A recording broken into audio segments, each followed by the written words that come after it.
বিগত 10 মাসের মধ্যে সর্বনিম্ন প্রবাসী আয় বা রেমিটেন্স এসেছে এই সদ্য শেষ হওয়া জুলাই মাসে। সেটা হচ্ছে 191 কোটি মার্কিন ডলার, যেখানে গত জুনেই আসলে রেমিটেন্স বা প্রবাসী আয় এসেছিল 254 কোটি মার্কিন ডলার। সো আপনি বুঝতেই পারছেন জুলাই মাসে কিন্তু আমাদের দেশে রেমিটেন্স আসা বা বৈদেশিক মুদ্রা আসা অনেকটাই কমে গিয়েছে। সাম্প্রতিক সময়ে কোটা সংস্কার আন্দোলনে শিক্ষার্থীদের উপর বর্বরচিত বা নৃশংস হামলার জের ধরে অনেক প্রবাসী ভাইরা বা অনেক প্রবাসীরাই কিন্তু দেশে রেমিটেন্স শাটডাউনের ঘোষণা দিয়েছেন। তারা বলছেন যে তারা বিদেশ থেকে কিন্তু বাংলাদেশে আর টাকা পাঠাবেন না বা রেমিটেন্স পাঠানো পুরোপুরি শাটডাউন করে দিবেন। কেউ কেউ বলছেন যে তারা হুন্ডি করবেন। সো এই অবস্থায় বা রেমিটেন্স যদি শাটডাউন হয় তাহলে বাংলাদেশের কি হতে পারে সেটা নিয়ে কথা বলবো আমরা আজকের ভিডিওতে।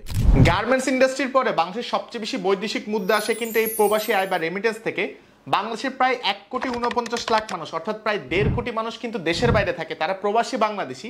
এই প্রবাসী বাংলাদেশের প্রতি বছর বাংলাদেশে 22 থেকে 23 বিলিয়ন ডলারের মতো রেমিটেন্স পাঠায়। সো এই রেমিটেন্স শাটডাউনের ধাক্কা কিন্তু অলরেডি বাংলাদেশ ব্যাংকের রিজার্ভে এসে লেগেছে।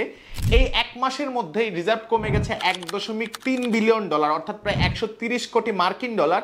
অর্থাৎ এই রেমিটেন্স শাটডাউন, কিছুদিন ব্যাংক বন্ধ থাকা, কোটা সংস্কার আন্দোলন, এর ফলে কিন্তু বাংলাদেশের ব্যাংকের যে রিজার্ভ, সেই রিজার্ভে অলরেডি এর একটা প্রভাব পড়েছে বা আমাদের রিজার্ভে কিন্তু আসলে ডলারের সংখ্যা বা আমাদের রিজার্ভটা কিন্তু বলা যায় এক প্রকার বেশ কমে গিয়েছে। রেমিটেন্স শাটডাউন হলে বা রেমিটেন্স আসা বন্ধ হলে কিংবা রেমিটেন্স আসা যদি কমেও যায় তাহলে বাংলাদেশ ব্যাংকের যে রিজার্ভ আছে সেটা কিন্তু আরো অনেক কমতে থাকবে, সেই ব্যাপারটা কিন্তু স্পষ্ট। এছাড়াও আমাদের যে বাণিজ্য ঘাটতি আছে সেটা আরো বাড়তে থাকবে। আপনি যদি দেখেন যে বাংলাদেশের কিন্তু অনেক বৈদেশিক ঋণ রয়েছে, সেই ঋণগুলো আসলে পরিশোধ করতেও কিন্তু সরকার চাপের মুখে পড়বে। প্রতি বছর অর্থমন্ত্রী নিজে বলছিলেন যে 22 থেকে 23 বিলিয়ন ডলারের মতো আসলে বৈধ পথে রেমিটেন্স আসে। প্রায় একই সমপরিমাণ, ইন্টারেস্টিং ভাবে আপনি যদি খেয়াল করেন, দুঃখজনক হোক বা ইন্টারেস্টিং হোক, সেটা হচ্ছে বাংলাদেশে প্রায় একই সমপরিমাণ রেমিটেন্স কিন্তু আসলে হুন্ডির মাধ্যমে আসে বা যেটাকে আসলে সরকার অবৈধ পথে আসা বলছে। ঠিক সমপরিমাণ বা কেউ কেউ ধারণা করেন তার চেয়েও বেশি আসলে রেমিটেন্স কিন্তু আসলে হুন্ডির মাধ্যমে আসে, অর্থাৎ যেটারও পরিমাণ প্রায় 22 থেকে 23 বিলিয়ন ডলারের বেশি। সো এই রেমিটেন্স বা আসলে বৈধ পথে রেমিটেন্স আসলে যদি বন্ধ হয় তাহলে সরকার চাপের মুখে পড়বে, সরকার বিপদে পড়বে, সেটা স্পষ্ট। কিন্তু এর পাশাপাশি দুঃখজনকভাবে জনগণও কিন্তু বিপদের মধ্যে পড়বে।